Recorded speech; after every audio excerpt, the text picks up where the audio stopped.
Okay, welcome everyone to the second of 3 sessions we're having on high tide for Arctic preparedness. For those of you who were at the first session, or for those of you who weren't at the first session, I should say in particular, it was a really interesting session, brought up issues of preparedness, security, resilience. A key theme was maybe to not be over-prepared, that there's dangers in that. Sort of in keeping with that, I haven't over-prepared my introduction, and hopefully nobody has over-prepared their talks, but we'll see, I suppose. Anyway, we have a great set of papers coming up, and then actually a third session as well this evening. But the papers coming up deal with science cooperation, cooperation in response, cooperation in monitoring, in communication, in recognizing the various communities that have to be involved in preparedness in the Arctic, and in how various knowledges, perspectives can be integrated into Arctic preparedness.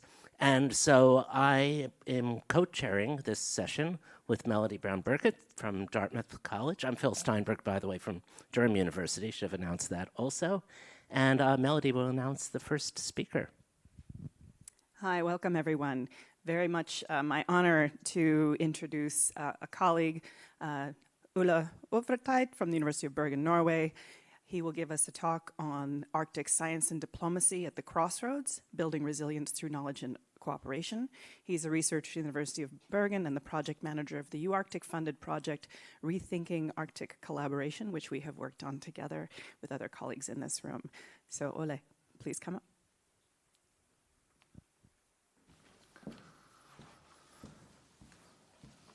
Thank you very much, Melody.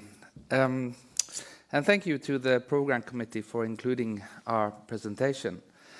Dear friends and colleagues, this presentation on Arctic science and diplomacy at the Crossroad is developed together with Professor Lisa Øvås. I will start with a brief overview of Arctic science and science diplomacy, then turn to current developments, and finally discuss possible pathways toward better times or a new equilibrium, with a particular focus on the role Europe can play. The core argument is simple: revitalizing Arctic science diplomacy matters, now more than ever, and it is closely tied to whether a liberal, rule-based framework for Arctic cooperation can be sustained.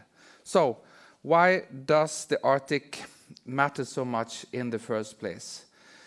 The Arctic is globally significant, environmentally, socially, politically, and increasingly in terms of infrastructure and critical resources. It is warming nearly 4 times faster than the global average, making it both an early warning system for climate change and a critical laboratory for understanding future trajectories. But the Arctic is not an abstract climate space. Around 4 million people live here, many of them indigenous communities whose livelihoods, governance systems, and cultures are directly affected by rapid environmental and political change. At the same time, the Arctic is exceptionally rich in natural resources, food, energy, and critical minerals, which has intensified international interest. This combination of high vulnerability and high value means that knowledge-based, science-driven governance is not optional, it is essential. To understand how we arrived here, we need to briefly revisit how the Arctic has been managed in recent history. And when we talk about the Arctic, we're not just referring to geography.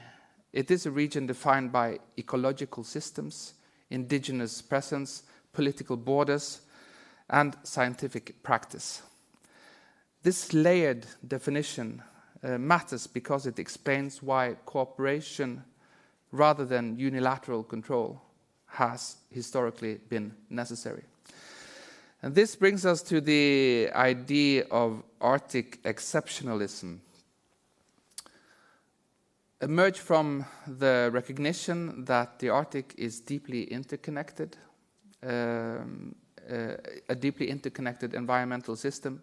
Pollution, climate processes, fish stocks, and ecosystems do not respect borders. And many Arctic risks originates from outside the region. This created shared problems that no single state could manage alone, opening political space for cooperation even during periods of intense ideological rivalry. And one of the out of this logic grew Arctic science diplomacy, where scientific knowledge became a neutral, trust-building foundation for dialogue. A classic example is the 1973 Polar Bear Agreement, concluded during the Cold War between Canada, the Soviet Union, United States, Norway, and Denmark, Greenland. The underlying model was simple: shared ecosystems, shared knowledge, institutional cooperation. After the Cold War, the logic scaled up. Arctic collaboration was often portrayed as a lighthouse of the liberal international order, where science-based governance, sustainability, and indigenous participation partially replaced geopolitical rivalry. However, this system was never perfect. Indigenous knowledge was often symbolically included rather than structurally embedded.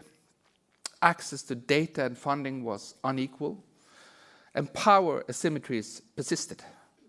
Still, scientific collaboration expanded rapidly and became deeply institutionalized.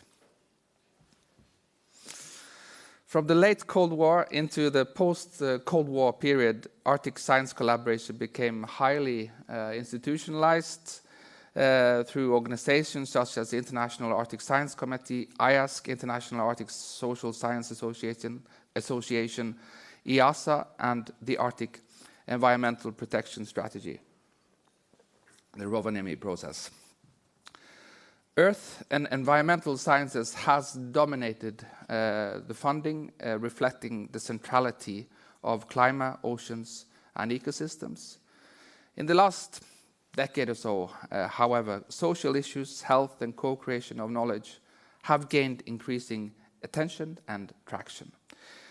The United States has been the largest contributor to Arctic research, followed by Canada and Russia, with Norway and Sweden close behind.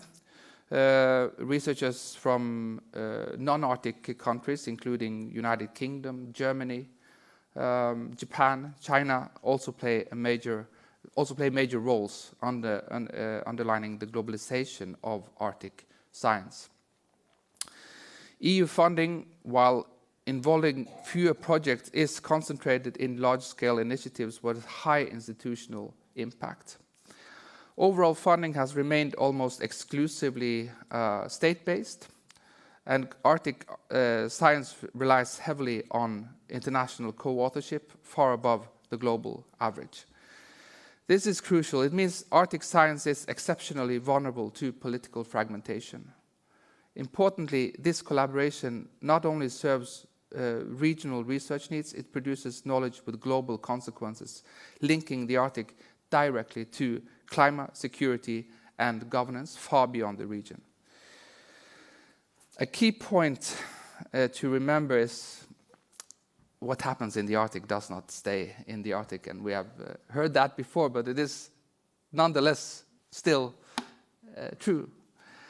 As sea ice continues to decline, the Arctic is likely to be largely ice-free in summertime by the 2050s, weakening its role as a global cooling system. This affects atmospheric and ocean circulation far beyond the region, with consequences felt also in the global south.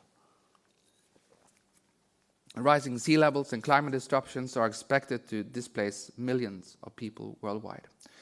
These global spillovers help explain and to some extent legitimize the growing interest of non-Arctic states. Changes in the Arctic directly affects countries far beyond the region, particularly those vulnerable to sea level rise and climate impacts. At the same time, a more accessible Arctic increases the strategic and economic importance of the Northern Sea Route, While it offers shorter shipping routes between Europe and Asia, it also introduces new risks: environmental accidents, governance gaps, military signaling, and dependence on fragile infrastructure. In this sense, climate change is a global security risk multiplier with direct implications also for Europe, economically, politically, and strategically. To manage these cross-border risks, Arctic states chose cooperation over competition. The Arctic Council institutionalized that choice. Since 1996, that is for 30 years, the Arctic Council has functioned as the core forum for Arctic cooperation, built around consensus, science, and sustainability. Its scientific working group translates research directly into policy relevance guidance. The inclusion of observer states from 2013 was a deliberate attempt also to integrate rising non-Arctic actors and states into shared norms rather than encourage the creation of parallel institutions, or as Foreign Minister Espen Barth Eide said here at this conference in 2013, would rather include them in our gang than they make their own gangs outside. Indigenous organizations and scientific bodies such as UArctic, IASC, and EASA anchored the system in knowledge-based governance. Since 2022, however, the suspension of cooperation with Russia has exposed how dependent Arctic science and governance are on stable international collaboration.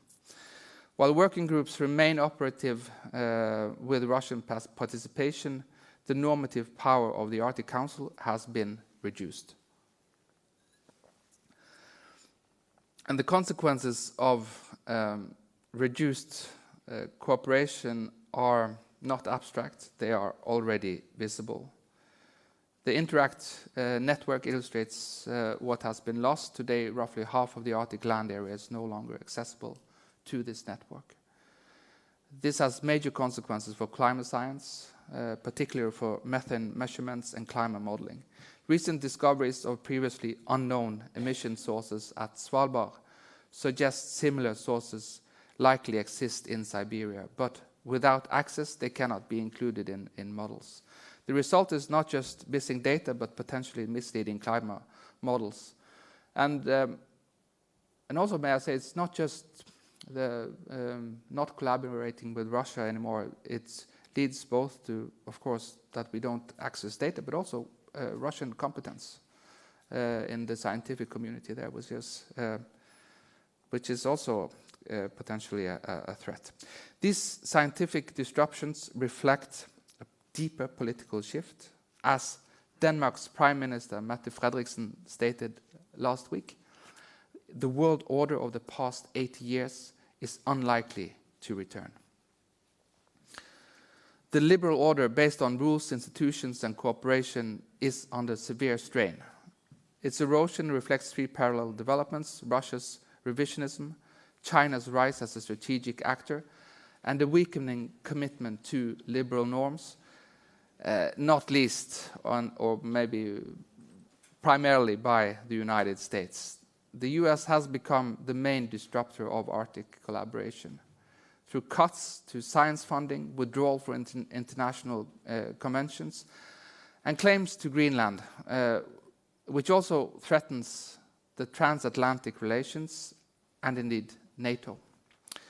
China is not a naval threat to Greenland, as Trump claims, nor likely to become one in the near term.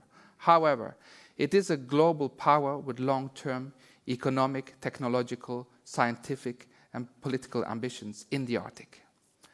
And it is not a liberal democracy. The convergence of leadership styles in Russia, China, and the US places Europe, Canada, and Japan and other liberal states in a difficult position as defenders of rules-based governance. The result is a more contested Arctic, where science, security, and geopolitics are tightly intertwined.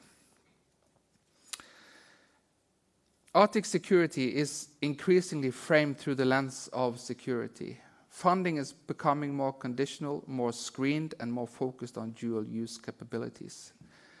This creates a fundamental tension upon collaboration is more necessary than ever. For climate governance, open collaboration is more necessary than ever for climate governance, yet harder to sustain politically. This erosion of cooperation increases the risk of miscalculations, weakens climate models, IPCC assessments, and environmental governance. Food security, energy security, and demographic decline further reinforce the link between science and security. So what does this mean for the future? Arctic science collaboration expanded under the liberal international order, where openness and institutions aligned naturally. That alignment has now fractured. According to VDEM, the number of liberal democracies has declined to around 29, the lowest level in decades. Scientific collaboration is more durable among democracies, making fragmentation more likely in the years to come. Europe now faces a dual challenge: maintaining openness while managing security risks. The Arctic has become a testing ground for whether liberal scientific governance can survive under securitization.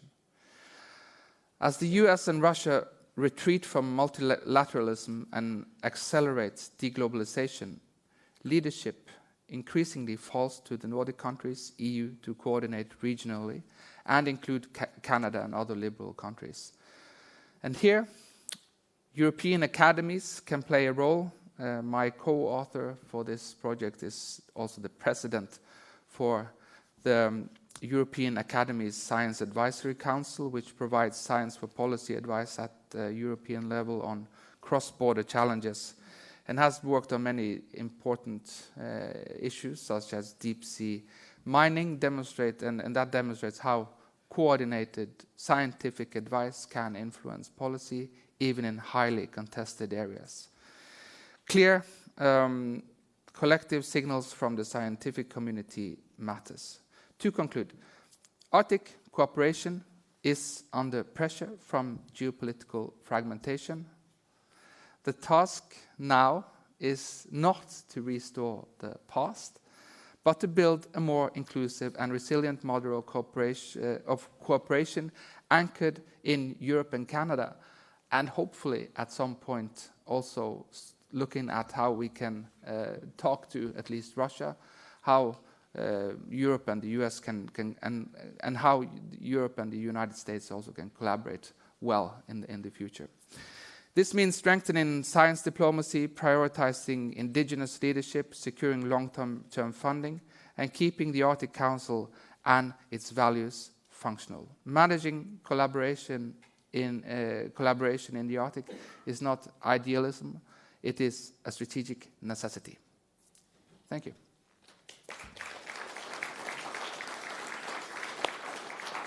Thank you very much. I think we have time for one question. Do I have a hand? No hands. Oh, yes, one. I lost my voice, sorry, it was part of the North. Yeah, thank you. So I'm Estonian Arctic ambassador. Just a catch on your last word. You said that keep Arctic Council's values functional. How do you keep it with Russia? Aggressor Russia, and having a war in Ukraine, and even if you have read Putin's Murmansk speech 25, it doesn't leave any options to me. Thank you. Yeah, well, the answer is it is operational, and I think that Norway did a good job during their chairmanship in keeping the organization alive and finding a compromise where there is collaboration, at least on the working group level, but they don't meet on political level. And for me, and of course, this is something that we have discussed, Melody, for the last years. And it's a very difficult question. But for me, the value of keeping the Arctic Council alive is extremely high. Yeah. And it won't be the Arctic Council without Russia. It will be something else. Okay, we'll go to our next speaker. Thanks again, Ola. Okay, the next speaker is Dewan Ahsan, who is a professor in the Department of Business and Sustainability at the University of Southern Denmark.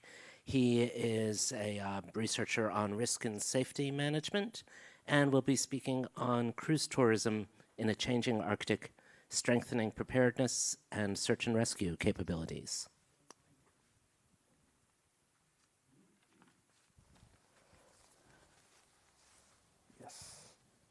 Welcome to my presentation. So yes, now we are moving to the tourism prospect of new Arctic scenario, right? So in the morning, we know that Arctic climate is changing, ice is shrinking, and there are opportunity for tourism industry. They can see that there is a good opportunity. People are wanted to see the pristine Arctic nature, and they want to go high north. But at the same time, we would like to see that there are some challenges of tourism industry in Arctic. Of course, there are challenges for ecological disturbance, habitat disturbance, and many other issues as well.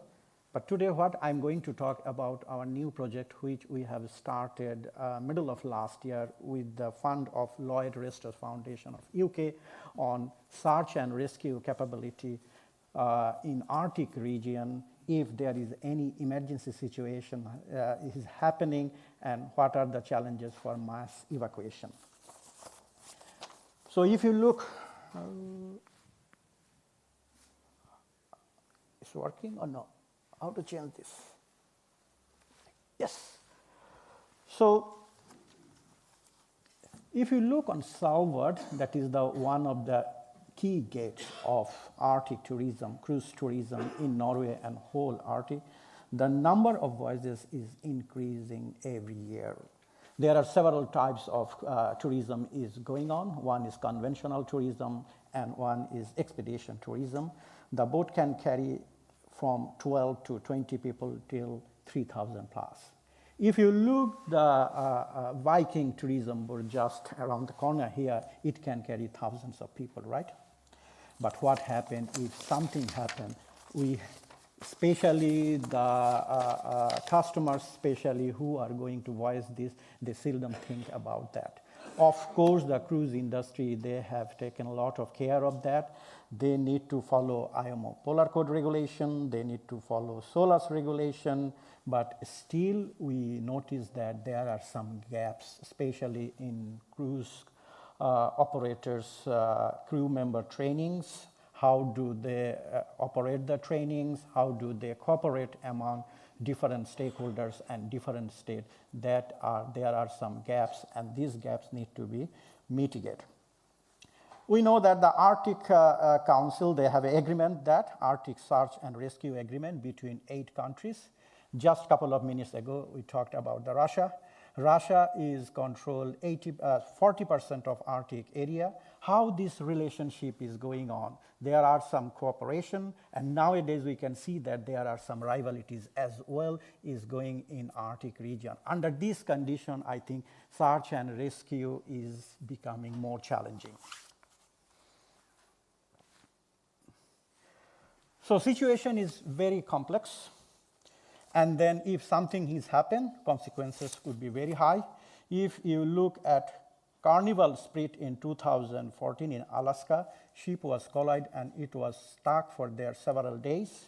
Ocean Explorer, they have the similar situation. And Viking Sky, it has the same problem due to simple engine failure. In case of Viking Sky, 5 helicopters was deployed. Weather condition was very good, but it took 15 hours to evacuate only 400 people. There are 1,500 people there. So what we are looking here in this project, we are just looking in Nordic Arctic territory, how the countries are capable, what are the joint collaboration, what are the collaboration and trust between different actors. So we are covering Denmark, Iceland, and Norway. It is completely a qualitative database research. So we are collecting data through interviews with different actors in these 3 countries. And we are also do some literature review. What are our research aim? What are the key factors hindering the SAR operation? That is how the different stakeholders perceive. What are the reasons that SAR operation can be disturbance? What are the current source of SARs in Nordic Arctic? And whether the Nordic Arctic countries, they consider cruise tourism as a challenging area where SAR need to be synchronized. And then how different stakeholders, they perceive efficacy of Nordic SAR rescue system today and how it could be strengthened. Considering this aim, we have collected data, and data collection is going on with several actors in Denmark, in Germany. Germany is just not an Arctic country, but there are some ship trainers are there and crew trainers are there, so that's why we collected some data from there. Norway, especially from Svalbard region, Iceland, and we also in contact with several associations like ECHO, Visit Svalbard, and other associations who are involved in cruise tourism in Arctic. I know that it's 8-minute presentation and I need to jump. Let's try. Yes. What are the, so far, the categorize, the stakeholders, they categorize 8 and 10 key factors that can cause delay in SAR operation. One is large number of passengers. You can see that the ship size is getting bigger and bigger. Many shipping companies are operating. They are willing to operate because there is a huge demand. And this huge number is challenging, posing challenges to Arctic nation if something happened. And then we have a SAR base is too far from the incident area. If you look in Svalbard, is a huge area till 82 degrees. Svalbard has only 3 helicopters there. Tromsø has helicopter station there.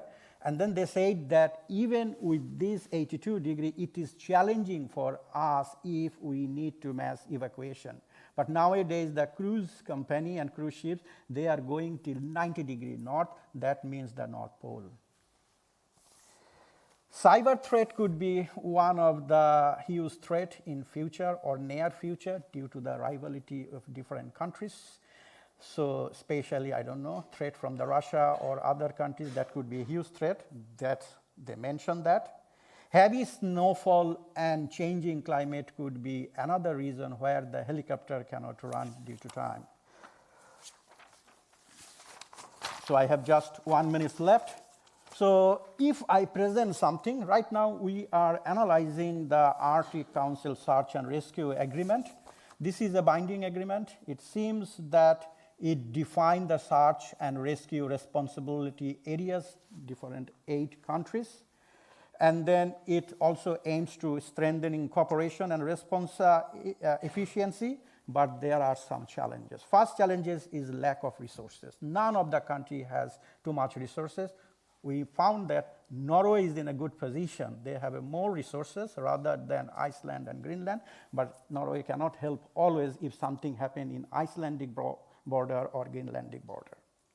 Uneven resource distribution, geopolitical challenges and tensions, and limited scope for coordination. And they are not focusing on capacity development and only coordination. So these are the key points. We are going to analyze more how we can solve these and what could be written in our policy paper. Thank you very much.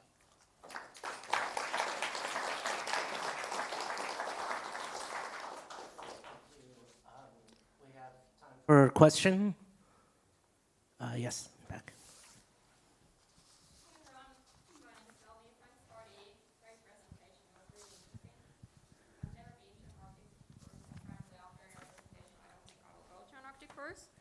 Ever after this either.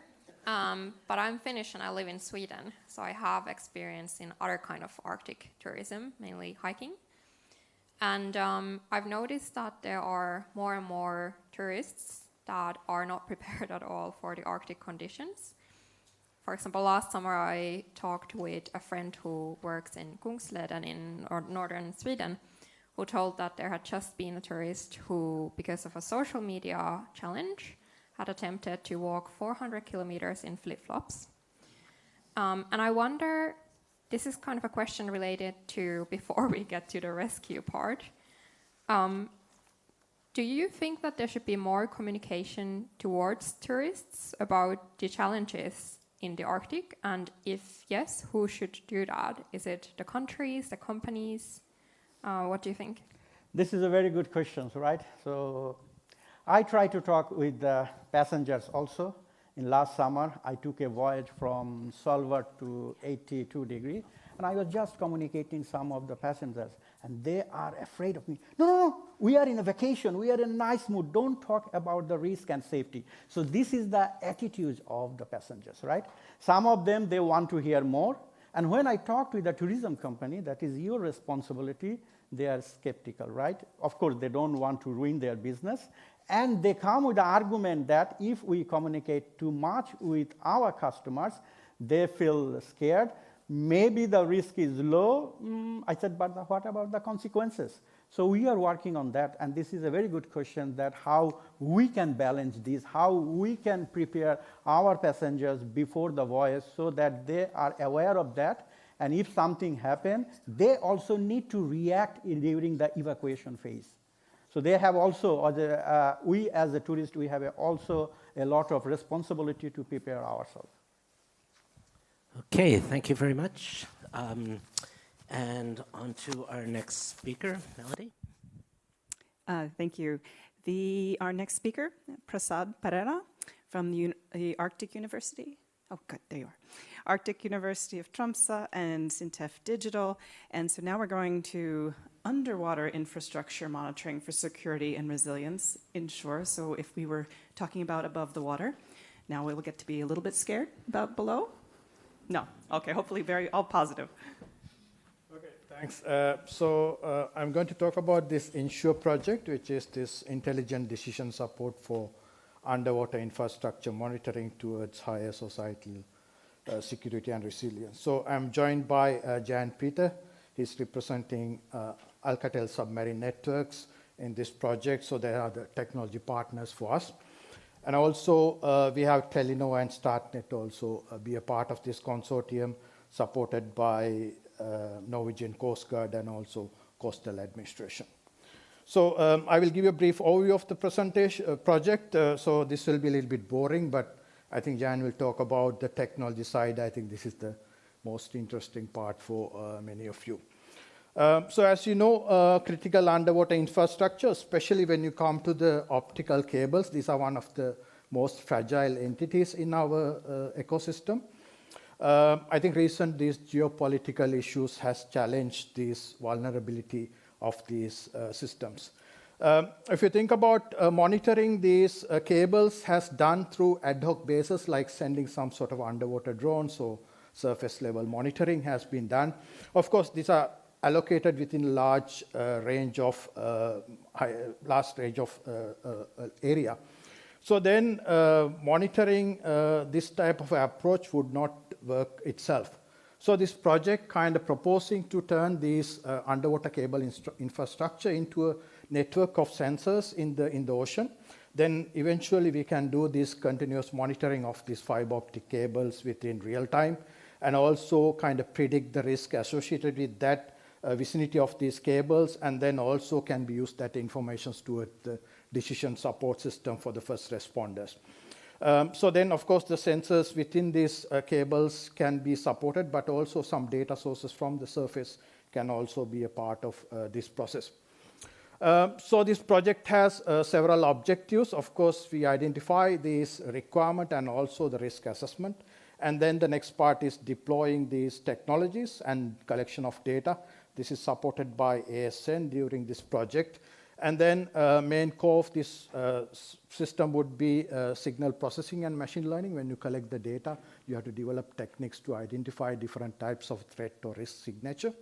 And then eventually this will be turned into a surveillance systems on the risk detection, and then we're looking into both societal security and resilience perspective during this process. Of course, the knowledge disseminations, communication exploitation also part of this process. So project innovation-wise, of course, the hardware and sensing side, Jan will talk about during this process. So the signal processing and feature extractions, we have a various way of handling these digital signals from fast Fourier transforms to wavelet transformations. And then we have this machine learning applications. These are specific domain applications where we called frequency domain machine learning. And then we want to fuse multiple data sources. That means the signal itself coming from these dash technologies as well as AIS data, which is available within the vicinity of these cables. We want to fuse together to give a better overview of the situation. So I think that is pretty much the whole kind of core of this process. I think this OptiDash technology is playing a really important role in this project. I think, Jan, you are welcome to talk about this. Mm-hmm. Thank you, Prasad. So fiber optic sensing is what I will be talking about. And it just means that we take a cable with fiber optics inside. Usually we think about them as ways to transmit data, but they can also do measurements. So there are actually 3 different types of sensing equipment that I'm working on. I'll go down here so I can point a bit. So on the top, on the top you can see the Johan Castberg oil field. So a lot of fiber optic cables are deployed in order to monitor the reservoir during its production. Mainly, I will be talking about using fiber optic telecom cables as sensors. So this is a map from, this is the English Channel, England and Belgium here. So you can see this is a congested area, lots of underwater cables, and we can all instrument them for sensing. So you have basically a dense underwater network of sensors here. Another thing you can also do with these cables is to put specific nodes on them, making them work as very sensitive hydrophones. So then we are really talking about security applications. So in order to demonstrate to you how sensitive this is, I'm just going to briefly flick through a data example.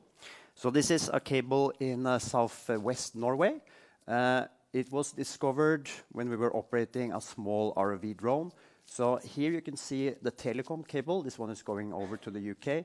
It has become partially exposed in the water. Usually these are digged into the sea bottom. On the left you can see a data display. So what we are going to do is to fly the drone towards the cable. Here we are a bit closer. And now we are going to take this manipulator arm and touch the seabed, just to see what kind of information we get from the measurement over here. All right, so we are at the seabed and touching down. So it's not possible for me to describe here, but this is a very high signal-to-noise measurement. It's made locally, so this is beside the cable. The arm is touching the seabed. This type of measurements, we can do them over hundreds of kilometers. So we can pinpoint something happening on a meter scale over hundreds of kilometers. Going on, the ROV is lifting again, and you can still see how this signal is developing. So let me describe one application of this type of technology. That is for maritime awareness. So starting here now from the very right, imagine that there's an anchor or a drone or maybe fishing gear touching the seabed. This is potentially a risk to the critical underwater infrastructure, the cable. But we are making these measurements and we are feeding the detections into these types of systems that is fusing radar, AIS, and other measurements, enabling operators to monitor everything that happens on the seabed that could constitute a risk to their cables. And I have one more data example. So this is snapshots from one of these GIS platforms that is doing this type of integration of the data. So in this image, you will see black symbols. They are AIS, and the cable here, of course. And all the colored symbols, they are things happening on the seabed that we measured on the cable. So we are sort of in this application mode. We're looking for bottom trawling. So here and also up there, you have fishing vessels. The difference is that this is dark fishing. So the fishing boat here is not transmitting its AIS because it doesn't want to reveal to the other fishermen where it is getting its catch. And here you have AIS tracked fishing. So this you can monitor in real time. So I'll just skip forward a couple of times. You can see the vessels moving, and we have different types of symbols. Maybe you noticed up here we have a blue cross, which is sort of left in the image because it's a more severe event. This was a cable strike. So the trawling gear on the seabed, it hit the cable, potentially damaging it. Right. That brings me to the conclusion. So I'll be happy to take any questions.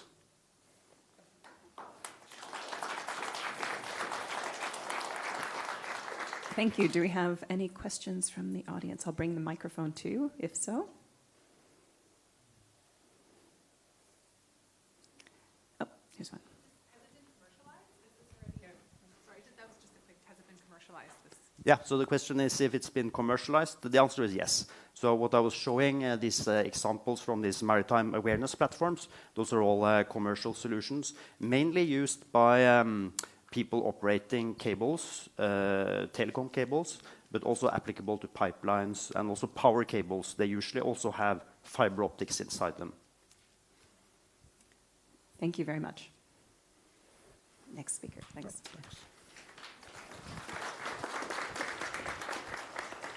Okay, now we're going to move from the sea to the land, but I suppose in a way keep up the theme of listening in a different kind of way. Sophia Cha is a recent graduate from George Washington University and is going to be talking about work that she's completed in Sweden, examining free, prior, and informed consent and indigenous rights in Arctic mining for a just energy transition.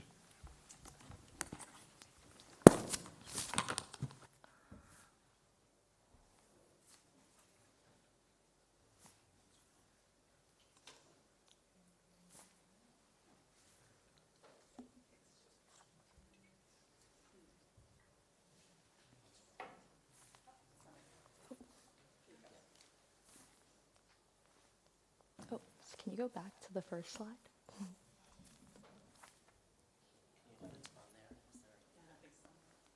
I don't think it's working.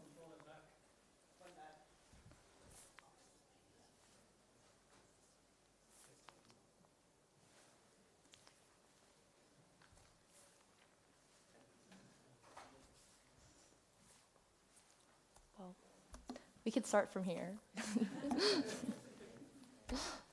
Okay. Hi, everyone. My name is Sophia, and I recently got my bachelor's in international affairs from George Washington University, and I'm presenting my work on free, prior, and informed consent in Arctic mining for a just energy transition. So, to provide a bit of context, I don't know if the slides are working, but okay, for the background, there is a large increase in the need for critical minerals, which has increased the need for mining, specifically in the Arctic region for its abundance of resources and its strategic location. However, this has come with a lot of land use challenges, specifically between mining companies and the indigenous communities that live on the land. And specifically, my research is looking at free, prior, and informed consent, or FPIC, which is a extremely relevant, non-binding international standard that sets the standard for how mining companies should conduct operations in a way that respects the rights of indigenous people. And this is really the central focus of my research. Specifically, it mentions the need for a consultation process, but as I mentioned, FPIC is non-binding, so this consultation is unstandardized and differs between the Arctic states. So the main purpose of my research is to understand what this consultation process looks like between the Arctic countries and to sort of see how it can be improved. Perfect. So my first research question is looking at how does the adoption of FPIC principles in national law affect how countries practice consultation with indigenous groups? And then my second question is looking at how can FPIC be used as a tool to strengthen the rights of indigenous peoples, specifically in critical mineral mining projects in the face of the energy transition? Perfect. So a bit more of background. My literature review is based in standard setting, political ecology, and environmental justice. And the second two themes are really important in creating the theoretical background for my work and sort of helping to situate how the community level is really attached to this greater context of energy security, energy sovereignty, the energy transition, and looking at how those greater power dynamics affect indigenous communities on the local level. And then briefly, my research is filling a gap by specifically addressing FPIC in Arctic mining projects, and then also applying these theories into this context as well. Okay, so now for my actual research. Over the summer, I traveled to Luleå, Sweden, and conducted 8 interviews with experts from Sweden, Finland, Norway, and Canada. And these were experts on topics related to Arctic studies, FPIC, indigenous rights, mining, and similar topics.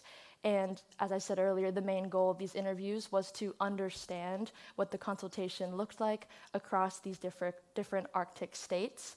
And after I conducted these interviews, I then transcribed them and then conducted a thematic analysis using NVivo, which is a qualitative data analysis software. And then here are the codes that I ended up with. And then the box in the blue sort of demonstrates how I got there. So sometimes I used different words that were mentioned a lot in my interviews, such as consultation. I sort of looked at the themes around there and then coded thematically. And then other times I asked specific questions to all my interviewees, like, how would you define FPIC and the consultation process in your own words? And then coded based on those responses. And after this process, my findings revealed themselves in the following 3 themes, which was perspectives on the implementation of FPIC practices, different methods of community engagement, and then lastly, environmental justice for indigenous communities in the energy transition. So first, I will be talking about the different perspectives on implementation of FPIC practices. So first, one of the most notable findings is that interviewees express that they believe this consultation process would be more effective if FPIC was ratified into national law by different Arctic states. And then next, there was sort of this discussion in lack of trust in the democratic practices involved in the FPIC consultation process. One interviewee explained that these strong democratic countries in the Arctic are almost afraid of applying FPIC because some view it as an automatic veto. And on the other side, my other interviewees expressed how the community level also feels a lack of trust in the process, where they feel that it's starting at a disadvantage or an unequal playing field where they're unable to really express themselves or have like this equal seat at the table. And this is really important because it demonstrates sort of how this lack of trust hinders the proper implementation of this consultation process. And then lastly, for this section, half of my interviewees also demonstrated concern that the EU policies are pushing for mining and sort of sidelining the indigenous rights aspect of this transition by instead focusing on the bigger picture of energy security, energy sovereignty, and instead of focusing on the need of implementing this consultation process.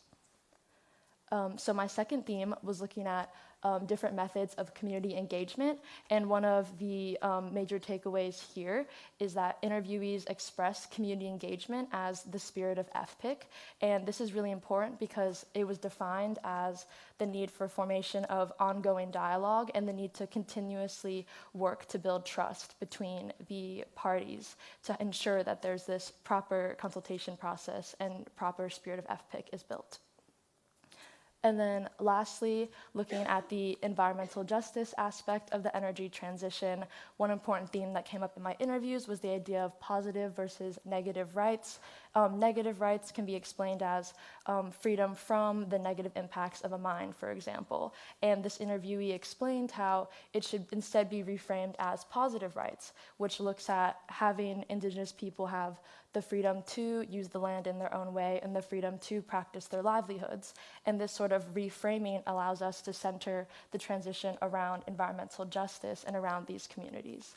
And then lastly, 3 out of 8 of my interviewees sort of expressed the concern that Indigenous peoples will not be able to get the maximum benefits that they could have gotten without this consultation process, which sort of demonstrates again how consultation is really necessary if we want to focus on the environmental justice aspect of this transition.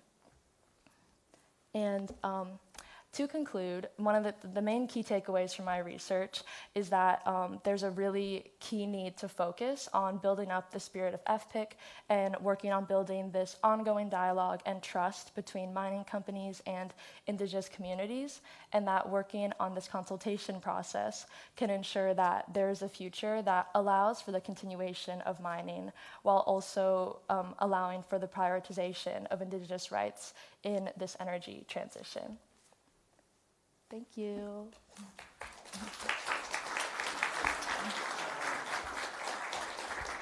you, Sylvia. Time for a question? Is there a question out there? Okay, Melody, yeah. I think you said at the end, but how optimistic are you and what time frame do you think we can have these kinds of decision makings put together? I think that's a really good question. I think something that came up a lot in my interviews was that a lot of the current policy landscape is looking to push more towards the mining side and the security aspect of this transition and sort of sidelining the need to build up this consultation process. So even though I would say I'm optimistic, I think that, there's still a lot of strides that need to be made and the timeline may not be as soon as we would hope. Thank you so much. Thank you. Thanks again.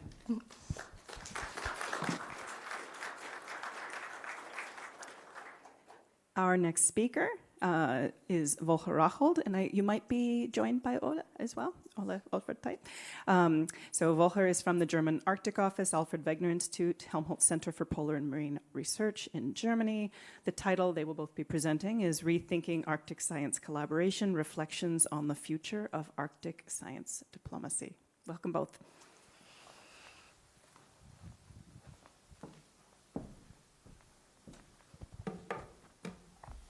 Thank you, Melody, and hello again.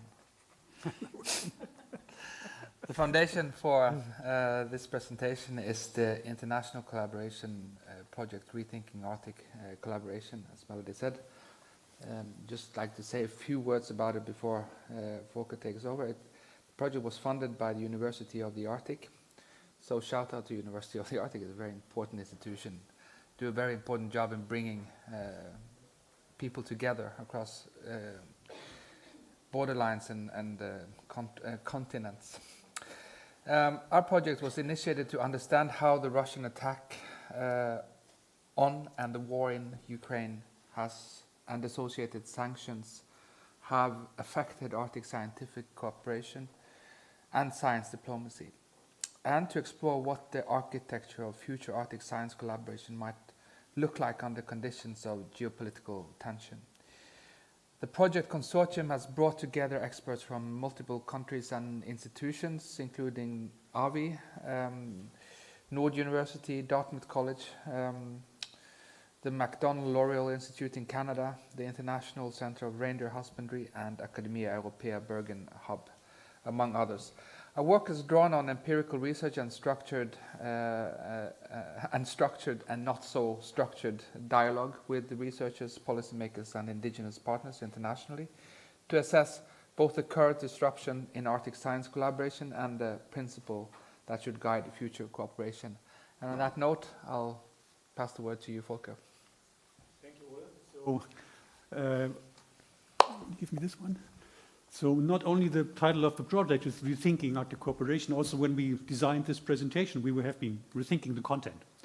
And we decided to do something else than what we had planned to before. So, and we would go like through an historical context and present the fever curve of international Arctic cooperation. And we thought we should start that, of course, with the International Geophysical Year, 1957-58, which was the starting point for really international cooperation in polar regions. It was more on the Antarctic and less in the Arctic, but it was the first time when really all countries, including Russia, everyone worked together in science in the Antarctic. And that was really a major pulse. It not only initiated the Scientific Committee on Arctic Research, on research cooperation, it was also, what's that? Should I come? Come into the light. I have to read my notes, that's the problem. I can see you on the webinar. Just So- come here, Volker. And I can take my computer here. Yeah. Okay. So it was also a major thing because it initiated the Antarctic Treaty System. So really a prime example for science diplomacy. Of course, that was only possible because there was some political will at that time to do that. It wasn't really so much on the Arctic, it was more on the Antarctic, but still at that time also Arctic cooperation started, and Ola already mentioned, for example, the Polar Bear Treaty, which was signed in '73. There were also bilateral cooperation with Russia, for example, Russian-German, Russian-Norwegian cooperation in the Barents Sea, but that was kind of the starting point. And then the next phase, and that was really a major change, was the Gorbachev speech in Murmansk, where he talked about disarmament, he talked about environmental protection, and he talked about scientific cooperation in the Arctic. And that triggered a number of things. First of all, the disarmament talks, of course, which were also in the Arctic in Reykjavik. Then the Arctic Environmental Protection Strategy, later leading to the Arctic Council. And thirdly, on science cooperation, the International Arctic Science Committee. So all of these things that go back to this one speech that Gorbachev gave in Murmansk. And I think from that we can also possibly see three kind of lessons. Firstly, that there was the common interest of the Arctic states in protecting the Arctic and also in fostering the development. I don't think that the term sustainable was already there at the time, but today, of course, in the Arctic Council is sustainable development. Then another thing really important for the Arctic Council is having the indigenous people sitting at the same table with the ministers as participants. This is a unique and extremely important feature for the Arctic Council. And of course the third, and this is where IS plays a strong role, getting the scientific expertise from the non-Arctic countries as observers also in the Arctic Council. So just one example of the success that the Arctic Council had was the Arctic Climate Impact Assessment 2005, which was a joint venture between the Arctic Council and IS, and really a milestone in terms of cooperation in Arctic research. So, and then I would call it the time of the golden age of Arctic cooperation, really when we had exceptionalism, everything in the Arctic was, was built on cooperation and trust and relationship. So myself, I started my career in the Russian-German cooperation in the 90s, which of course was not possible before.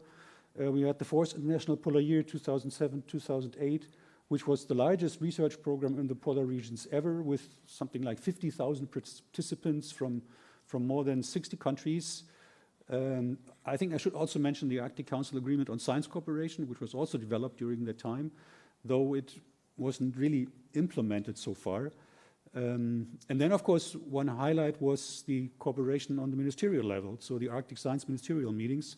The first one initiated by the US in 2016, then continued in Berlin in Germany 2018, organized by Germany, European Commission and Finland.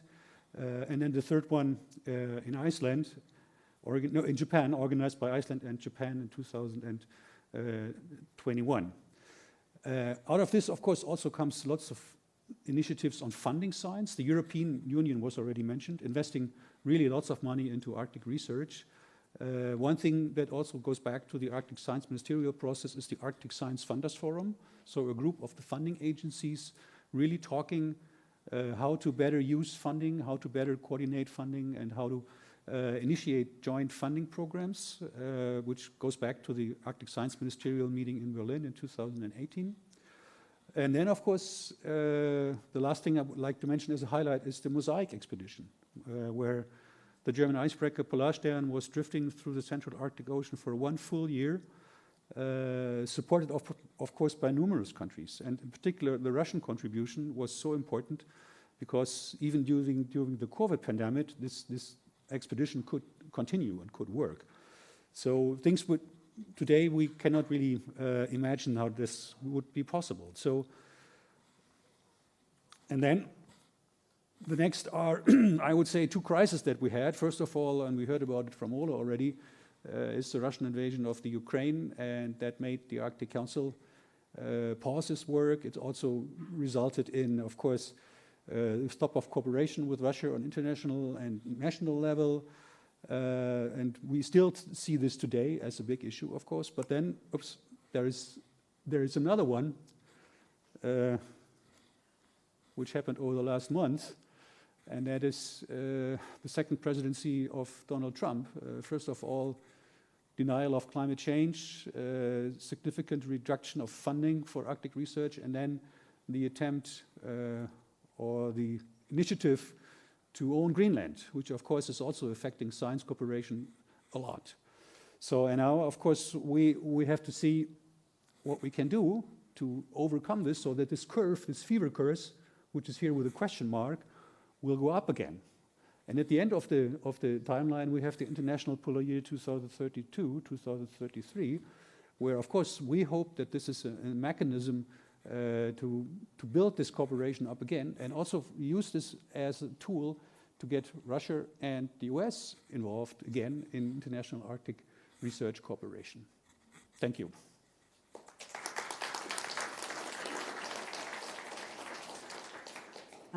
Thank you. Do we have any questions from the audience? Here, I'm going to bring them to you. I hope I have time. I hope one question. Thank you for your presentation. I have so many questions because I am trying to also envision new, international cooperation. Not so much Arctic region specific, although related, but rather on a functional level with regards to climate tipping points across the Arctic and subarctic. And I wanted to ask you, what kind of modes of cooperation or what constraints and limits do you see? You mentioned a meeting of funding bodies, and I recognized the soft funding nature of science in the Arctic and in the oceanography in general is an inherent limitation to what's possible in terms of developing internationally collaborated early warning systems, etc., or operationalized research infrastructure. Sorry, this was long, but yeah, I think there was a question in there somewhere. I think. Yeah, there was a question. I tried to. I think there are 2 key things to answer this. I think the one really important is the common interest, and I think that is what we saw in the Arctic, in the cooperation in environmental protection, that this triggered, like already in the 70s, the Polar Bear Treaty, and then of course the Arctic Council, the common interest in protecting the Arctic environment, I think, which all the Arctic nations share. And then of course also important is, and there I see a problem, is the political will actually. So you need to support this from a political point of view, otherwise it doesn't really work. And I think we have to work, and this is our main problem, because the common interest is still there. Otherwise, Russia wouldn't be a member of the Arctic Council anymore. Thank you. Thank you very much, Volker. Oh, do we have one more? We have time for one more question. Very One more question? Okay. Then I stay up here. Yeah, no, you mentioned at the beginning of your presentation that you started your career in the 90s when there was a very strong collaboration between German and Russian colleagues. Genuine question, I'm genuinely curious. To what extent do you still maintain relations with colleagues in Russia? Friends, people you've met over the years at conferences, people you've worked with over the past decade? Do you still have contact? Do you still talk about science? Do you still talk about the issues? Is this a real rupture we've seen, or is this sort of a pause, a lengthier pause in informal cooperation? Thank you. So the policy in my country is that we do not have any institutional cooperation with Russia anymore since 2022. And that's, I think, for most of the countries it's the same. But of course, we have a history of 30 years working together, and of course we have colleagues and we have even friends there. And of course there is still dialogue on a personal level. It's difficult in science, and of course also difficult to maintain this dialogue because it's risky for the Russian colleagues. But of course we are trying that to still maintain the contact, so hoping that at some point we can still, let's say, keep the bridges there. Yeah? Thank you again, both of you. Thanks. Okay, and the next presentation is from Jeremy Altendorf from the University of Alaska Anchorage, and Jeremy will be speaking on the human element, training, trust, and teamwork in Arctic emergency response. Thank you. Good morning, everyone. Initially, this panel was conceived to explore how DHS and the U.S. Coast Guard depend on the human element, the relationships, coordination, and trust that underpin effective preparedness across the Arctic. Since this topic was selected by Arctic Frontiers in 2026, like earlier last year, this premise has taken on even greater urgency. And I've had to re-rack this presentation because of some DHS funding issues that have gone on back in the States. So this is not what we planned, so bear with us. In early October 2025, the extratropical remnants of Typhoon Halong evolved into a severe storm system that struck western Alaska with devastating force. Between October 11th and 12th, hurricane-force winds, storm surge, and widespread coastal flooding swept across the Yukon-Kuskokwim Delta, displacing over 1,000 residents, destroying homes, and triggering one of the largest air evacuations in Alaska's recent history. Communities like Kipnuk, Kwagillikok, and others endured cascading impacts that tested every layer of the emergency response system. This real-world event starkly illustrates why the human element, trust relationships, interagency coordination, and culturally grounded community engagement is indispensable to Arctic emergency management. The response to Halong required rapid and sustained collaboration between federal, state, local, and tribal entities, often under extreme logistical constraints. At the center of this effort is Brian Fisher, Director of the Alaska Division of Homeland Security and Emergency Management, whose relationships helped coordinate state-level operations in close partnership with federal agencies and frontline communities. His agency also worked directly with the U.S. Coast Guard during Typhoon Merbok, and lessons from both of these Arctic weather emergencies inform current ADAC Arctic research efforts.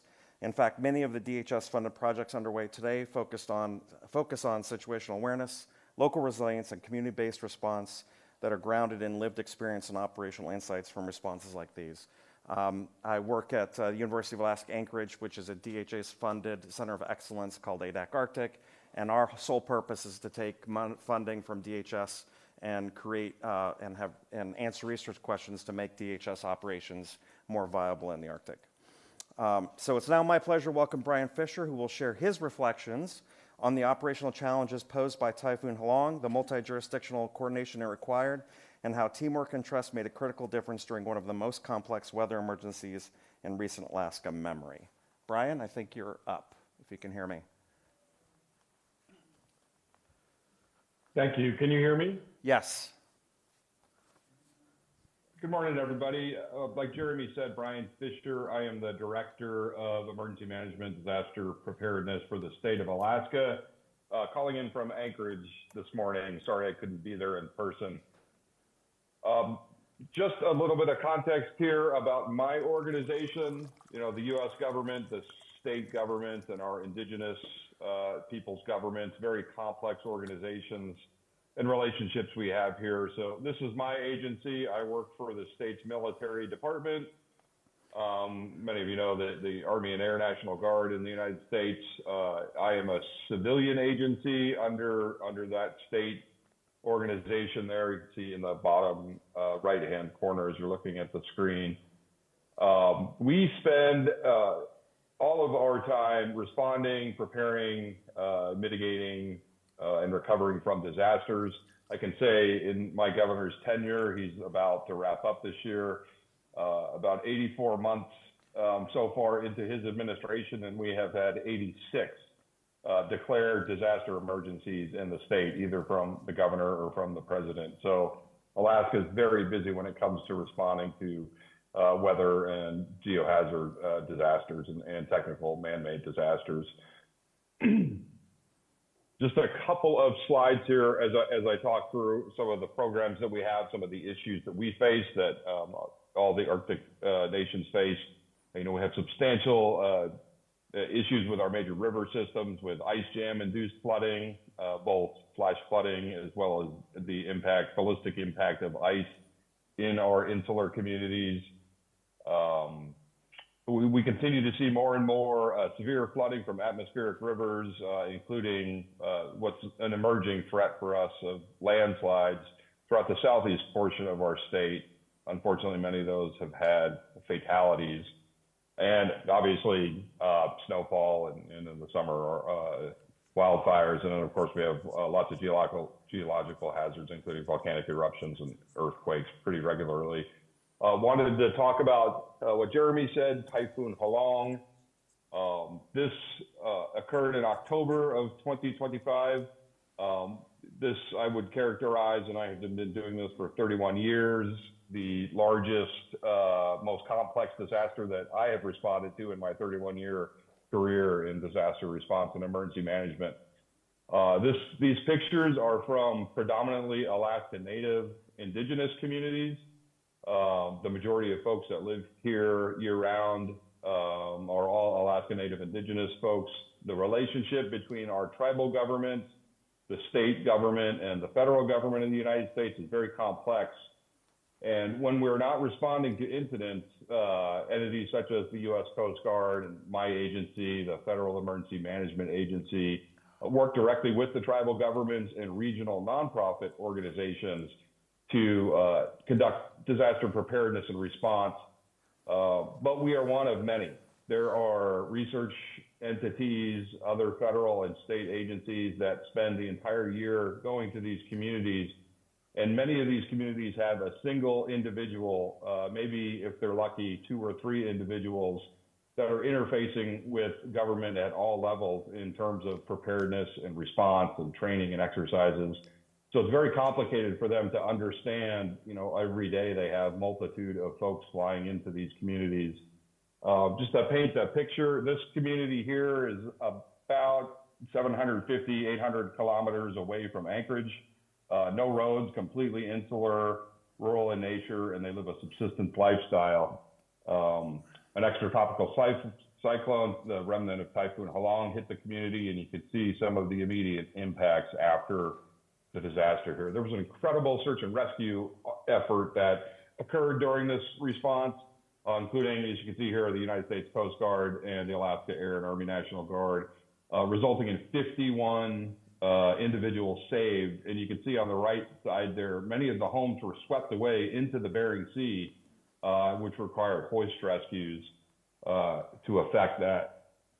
This is the most impactful picture I think I have. We had about 2,000 survivors of this disaster evacuated via helicopter about 150 kilometers to a hub community. And that community reached its own breaking point, and we were forced to evacuate folks, like I said, about 750 kilometers, 800 kilometers to Anchorage. I still have nearly 1,000 indigenous peoples from their communities that are in the Anchorage area in urban America that won't be able to go home for upwards of 2, maybe longer, 2 years or longer, because all of their homes have been destroyed. So the training that we continue to do with our indigenous folks, you know, we try to provide them the organizational and institutional education on incident command, disaster response, pollution response. But it's more important, I would say, for this on the flip side, is for us to listen to the indigenous population on how and where and when they want to rebuild their community. Like I said, this is going to be a 2 or 3 year effort for us to be able to respond. And it is important for us to listen to them, how they construct their housing in the Arctic environment, how they live, and how we need to adjust our thinking on how we build things in urban America for the community as we go through the rebuilding process. Thank you.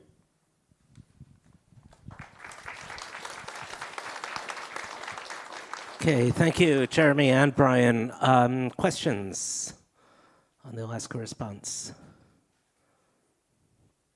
Hand now. Melody, sure.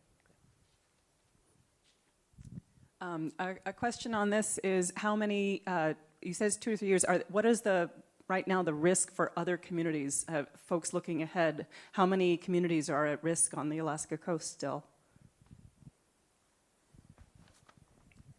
So thank you. And this was the second major typhoon remnant response we've had in the last 3 years. We have upwards of 50 communities along the Alaska coastline and another 100 or so communities on our major river systems that are all facing increased challenges with both coastal sea storms as well as these atmospheric rivers and severe riverine flooding. So there's quite a number of communities, almost all of them off the road system and predominantly Alaska Native Indigenous people. Thank you. Just confirming, has Linda appeared? No, she has not. Okay, the final speaker who was going to be appearing online has not appeared. So what I'd like is for the speakers to come up to the podium. The previous speakers, Brian, if you can stay on, that would be great. And just see if there are any final questions. Anybody who has an unasked or unanswered, I guess, question, here's your chance to ask them.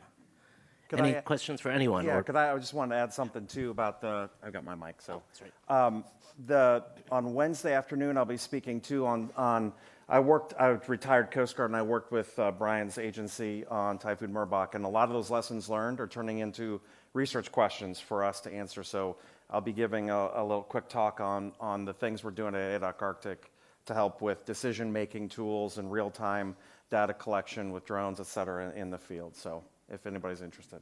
Thank you. Great, thanks. Okay, any questions for anyone? Or you can ask questions to each other also. Yeah. Yes. Thank you. I'm Benjamin Planck from the Institute of Marine Research here in Tromsø. I have a question for the technology person. I don't remember your name. I was interested in measurement of bottom impact from bottom trawlers. And I was wondering if there is maybe I misunderstood, but if there is a way to triangulate and identify where fishing vessels are operating between cables, not very close to the cables only. Yeah, thanks for the question. So yes, indeed, this is possible. The cables, they have very high spatial resolution. So when you measure these wave fields, you see them at meter scale resolution. So you can do a lot of interesting signal processing, including beamforming. If you have two cables, it's even better. You can operate them as a big array of very densely closed sensors. There are some quite interesting applications of this also for marine biology.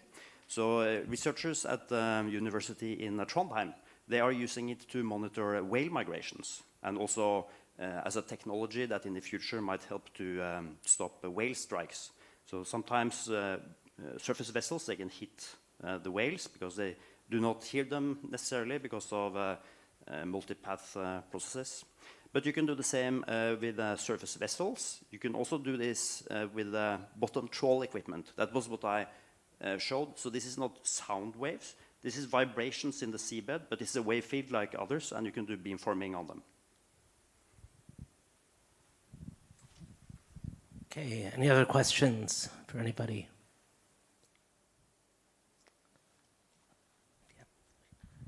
If nobody else is, then I'm going to ask a question actually for the three of you on the left side, maybe combining what your inputs were. I was wondering if you could say how non-Arctic actors that are interested in, for example, science diplomacy or generally just trying to bring in their interests in the Arctic, how can these actors make sure that indigenous voices are considered in, well, if they're stepping foot into foreign territory, for example, Switzerland?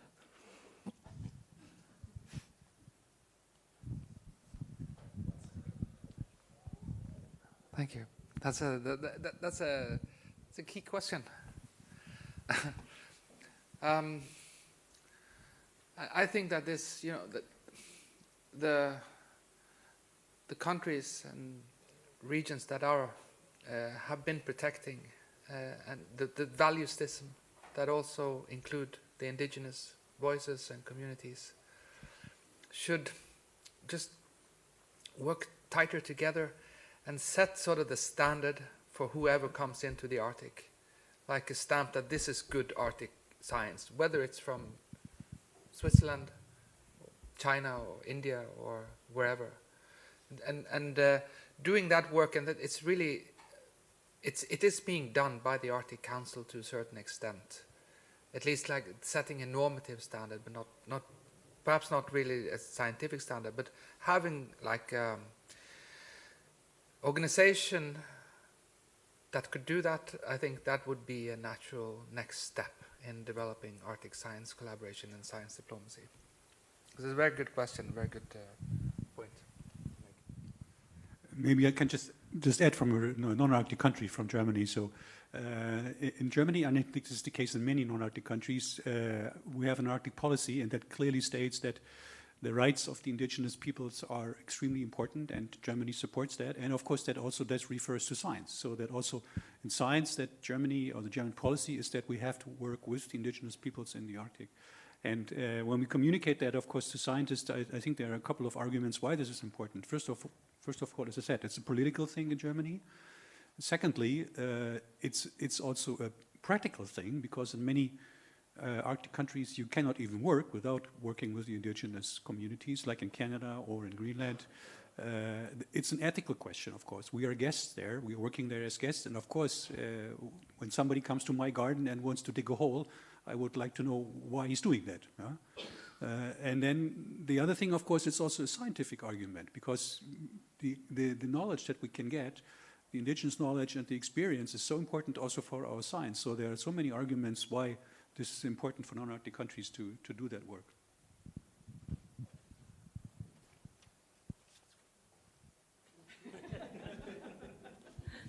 Okay, other questions? I've got a bunch, but you don't want me to take over. Jan-Bur. It's a very nice last talk. It's about the emergency situation related to extreme weather events. But all of you have talked about kind of emergency situations with respect to diplomacy, international cooperation, involvement of people. So how can we deal with this towards the next international polar year? Where to start? For example, would it be an idea to start with the young people? What kind of activities should we initiate in order to deal with this emergency situation? Brian, we talked the other day when we were putting this together about who did you have coordinating in the villages, in the communities, and how did that work as a state agency rep? What kind of new ground did you plow through in that relationship? So I think one of the biggest entities that we worked with, and we work with all the time, at least in Alaska, are nonprofit and non-governmental organizations. So we often think that the government is going to be the answer in terms of this cooperation for emergency response, but really the connection, the key connection and the trust is really there with our non-governmental organizations. We have an outfit called the Association of Village Council Presidents, which is a tribal nonprofit organization in the region where Typhoon Halong hit. And they are the trusted source, and they have better cooperation, I think, in the circumpolar region around the world, by far greater than what we have at the state level. So I think outfits at the non-governmental organization level are incredibly important to continue to foster that cooperation in disaster management and emergency response.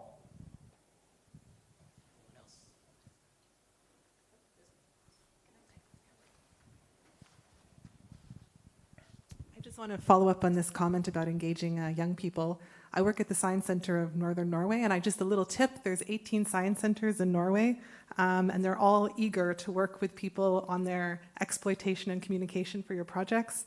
So there's also very active science centers in the United States and elsewhere in Germany, from all across Europe. So that's a fantastic resource. If ever you're thinking to yourself, how can I engage young people? Look up your local science center and reach out, because they would really like to be involved. And incidentally, my name is Holly, and if you'd like to speak with me afterwards, feel free. Thank you. Other questions? How are we on time? A few more minutes? Yeah, 5. I have a question for the, I guess primarily for Volker. Your kind of optimistic scenario at the end, the optimistic-ish. There was a dotted line, but the graph still went up at the end, and there was the hope that the next polar year will suddenly, will help maybe thaw the new freeze, as it were, bringing these countries together again. Isn't there also the risk, perhaps, that encouraging sort of diplomatic science could actually bring the politics more to the fore and go in the other direction? So I just sort of wanted you to think about that. Yeah, I think the connection between scientific cooperation and diplomacy or policy is very obvious. If you look at the history, it was always connected. So one is driving the other one, or in both directions, actually. So, and this optimistic scenario was also to conclude this presentation with a little bit of optimism and seeing what was all achieved over the last 70 years from the first IPY or from the IGY in 57, 58. I think, of course, there is hope that we won't forget what we achieved and what we can achieve with scientific cooperation. But still, the answer is, it's difficult. Still don't really know how we can use the IPY 2032-33 to get things going again. And also, I mean, if we do it in science, I'm pretty sure that it will also transfer into diplomacy. If we succeed in science, it will also succeed in that context, I think.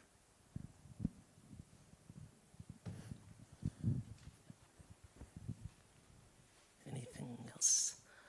I'll go one more question. Why not? For Sophia, actually, you talked about the lack of trust for FPIC, including from the communities, from the indigenous communities. And I'm wondering, to what extent was that a lack of trust that FPIC wasn't being taken seriously and there weren't the institutions, or was it about the actual process that, put another way, is your take that you need more FPIC or that you need better FPIC? Is it a question of how informed consent is being constructed or in how it's being implemented? Thank you for your question. I think that there's definitely issues with both how it's constructed and how it's implemented. I wouldn't say it's necessarily an issue with maybe not solely how it's constructed, but how it's sort of vague in its nature, how it's unbinding, how that leaves states with different questions on what it means to have consent, what it means to have this consultation that can be interpreted differently because of how it is constructed.